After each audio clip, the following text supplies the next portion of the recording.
Despite the incredibly severe pain, I continued to stand at the locked door, holding the same iron rod in my hands, and waiting for one of my tormentors to enter the room. I already didn't care what would happen next. My strongest desire was to send at least one of them to hell as soon as possible. Preferably, of course, that it would be Mr. Jones. I hated this creature more than any other person in the world. I stood and imagined hitting this rod into his head, and slowly turning it, making a hole in his mad brain bigger and bigger. Of course, I wouldn't do that. I'm not one of those animals sitting in the kitchen and eating my own meat.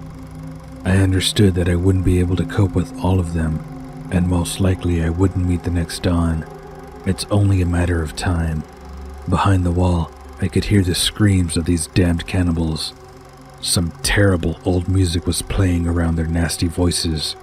The clink of the dishes, and nasty slurping. I heard all of these sounds very clearly, and the only thing I could do was wait. I waited until at least one creature came into the room to get some more meat. Suddenly, I heard someone running up to the front door, the sound of a key in the keyhole, and a nasty old woman's voice. Good afternoon, boys. Am I late? The woman's speech was without any defects, not like the rest of the cannibals.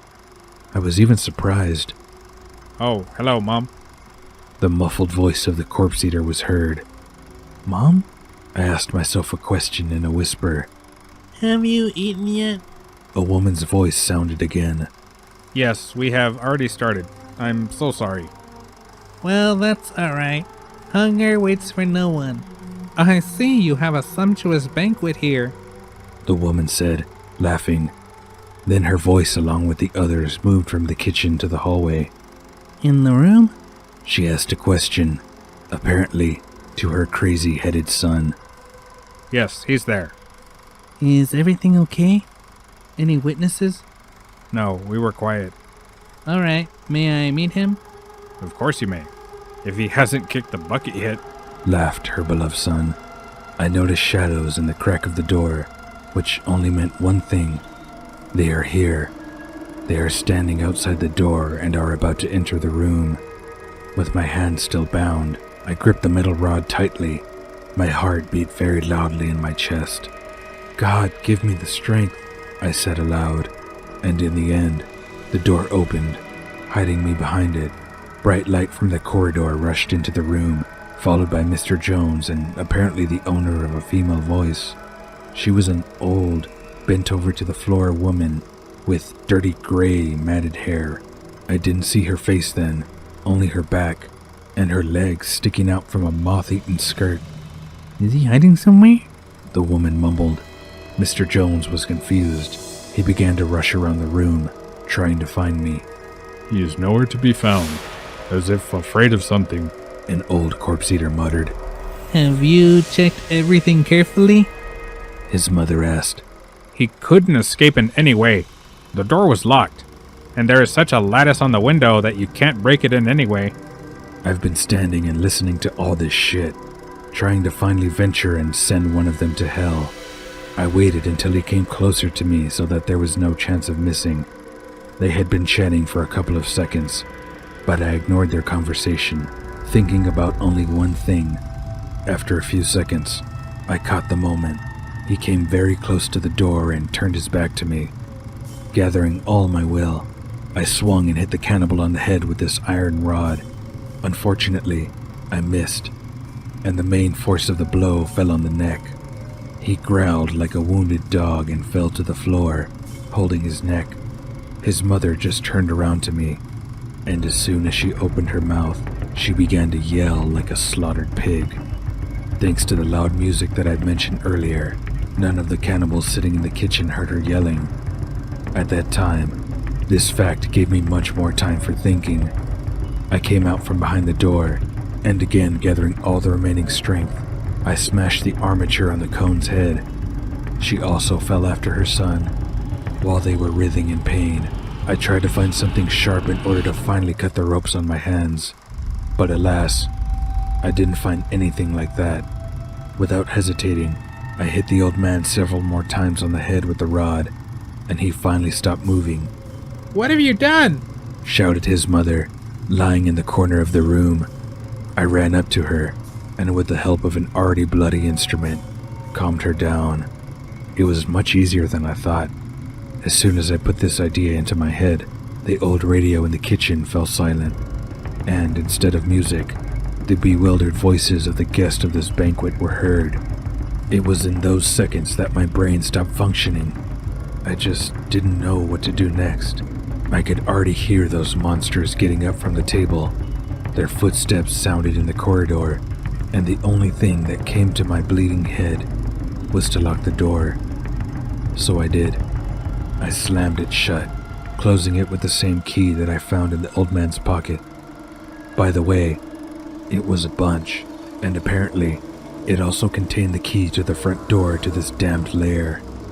As soon as I moved literally a couple of steps back, the door handle twitched, and a moment later there was a strong blow on the door. Most likely, they heard the old woman screaming and realized that something had happened not according to their plan. They started banging on the door with such force that it seemed like the door would fall out along with the frame. It was under these terrible sounds that I began to think about what to do next, and I didn't come up with anything better than allegedly taking the crone's lying body hostage. The door was eventually knocked out, as I said. 5 people burst into the room. They all rushed at me, but when they saw I was holding an iron rod right next to the old woman's eye, they settled down and began to whisper something to each other. It sounded like very bad English, which was unclear to me. Freeze! One more step and your mother will go to meet the devils. Frankly speaking, my dominance didn't last long. I ordered the creatures to go into the kitchen and let me leave the apartment. They just nodded their heads and made way for me. They knew that I was exhausted, that the pain they caused me was still tormenting my body, and they took advantage of it. I left the room and headed for the exit of the apartment, not taking my eyes off the crowd of cannibals. It was the most scaring scene I've ever experienced.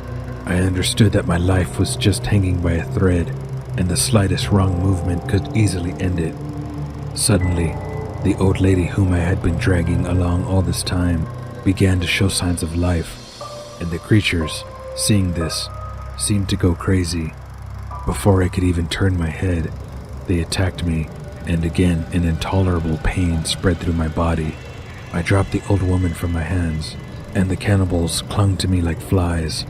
They held my hands and my legs. Being exhausted, I could barely move, but they held me with such force that if I were damn Schwarzenegger, I wouldn't be able to escape. I started screaming, tearing my throat out, shouting at the whole apartment, and it seemed that it was impossible for my scream to leave that room. Billy promptly gagged me with some old smelly rag, shoving it as deep as possible, and my words turned into dull muttering. They dragged me into the kitchen, while several people remained in the corridor to take care of the woman, putting a bandage from the same smelly rag on her bloody forehead. He killed Ricky. This monster killed my son.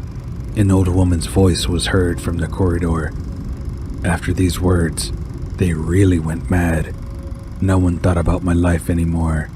They put me back on the chair and started beating me, punching me, kicking me. They were beating me so hard that I started choking and spitting blood, but it didn't stop them from doing this. For the last 10 minutes, I lost consciousness several times, but they quickly brought me to my senses. Torment him. Torment that murderer. Don't kill him right away. Let him suffer. The old woman was muttering again, and the cannibals were glad to follow her advice. At that moment, I was dreaming about quick death. I was beaten. My hair was burned. But after they were already tired of beating me, one of them took pliers in his hands and slowly began to tear my nails out of my fingers. I screamed and twitched. My body tried in every possible way to protect itself from the torments, but I was firmly tied to a chair. Nevertheless, the nails were just the beginning. They ran around me, laughed and danced the old-fashioned music from the same radio. The same cannibal who pulled out the nails took a rag out of my mouth and began to pull out my teeth. I don't even want to try to describe the terrible pain that I had experienced then. I wondered why I hadn't died yet, why the Almighty wouldn't just let me fall asleep forever. Why did He allow me to be so tormented? I didn't do so many bad things in my life that I would suffer so much. After several teeth were pulled out, I fell to the floor, choking on blood, along with the chair to which I was tied. They just laughed and danced, and didn't even try to lift me up. The only thing that caught my eye then was the gas tap located not far from me. After deciding that I would no longer be able to move or scream, every single cannibal came out of the blood-soaked kitchen, and apparently went to check on their dead friend. The radio was still working as loudly as before, which allowed me to hit the table with my barely moving legs and throw off the knife that was lying on the very edge of it. The desire for an early death and life struggled in me, and yet I still wanted to live, even despite the terrible injuries that they inflicted on me. In the fifth attempt, I managed to get the knife and correctly put it between the table leg and the floor. It was as if I had a second wind. I quickly began to cut the ropes on my hands, and then, taking the knife, I untied myself from the chair, knowing perfectly well that I wouldn't be able to defeat so many people. I made the only right decision. I turned on all the gas burners, and the kitchen immediately began to fill with the smell of gas. There were no other people in this house. On my first day here, Mr. Jones told me that very rarely anyone comes here. The old people died a long time ago, and the house was prepared for demolition. I don't know if it's true or not, although it seems to me that it's all still true. Otherwise, someone would have come to my screams or called the police. I had to leave the apartment as soon as possible, and sooner or later one of them would light a cigarette. I was struggling to get to my feet, leaning on the table. My body was horribly cut. Everything hurt terribly, and I couldn't understand why I was still alive.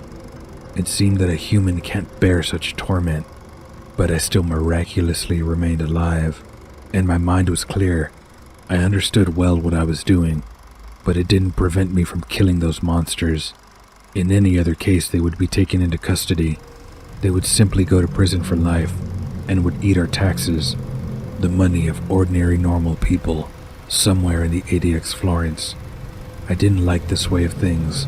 Every single one had to be sent to hell. This is the only correct decision that could be. After taking a little breath, I took small steps towards the front door. 2 cannibals were standing in the corridor next to the room, and I took out the same bunch of keys. Thank God they didn't search me. As quietly as possible, without attracting attention, I still went out into the hallway, and suddenly one of them turned in my direction. I laid all cards on the table. He rushed to me. "Where are you going, you little bastard?" I tried to open the front door with a trembling hand, and as soon as the creature came up to me, I automatically slashed him with a knife, which I had been holding tightly in my hand all this time. The cannibal grabbed his neck and fell to the floor, bleeding. I opened the door as quickly as possible, and when I was already in the entrance, I heard the voices of the others. He's running away! Hold him! And the howling of that old crone. I jumped out of the apartment right in time, and with all my remaining weight, I leaned on the door. They tried to open it, but I quickly turned the key in the keyhole, locking the door from the outside. Only I had to leave the entrance and take a look at that very window, as I saw all these monsters standing there. They tried to break the glass, but Billy put a cigarette in his mouth and took matches out of his pocket. At the same moment, a terrible explosion was heard, an explosion of such force that I was thrown a few feet away, along with pieces of bricks, window frames, and fragments of cannibals. Several of them completely flew right out of the window. Their burned bodies were lying not far from me, and I lay there until the firefighters, the ambulance, and the police came. I was taken from the yard and immediately brought to the hospital, where I lay for about 3 months. I was often visited by the police. They asked me the details. I had nothing to hide, so I told them the whole truth. Starting from the first day I came to practice at the morgue, till the explosion of their apartment. My mutilated body testified to the truthfulness of my words. Even the doctors were shocked how I managed to survive after this, not to mention the police. The investigators didn't even start a case against me. They wrote that there was an accident in a damaged house, shifting all responsibility to the utilities. Only one of them, Mr. Williams, leaving the ward, said in my ear, Thank you, young man. As soon as you recover, I will wait for your call. You deserve gratitude. By the way, there was really no one in that house, so no civilians were injured, except for the property that they had long forgotten.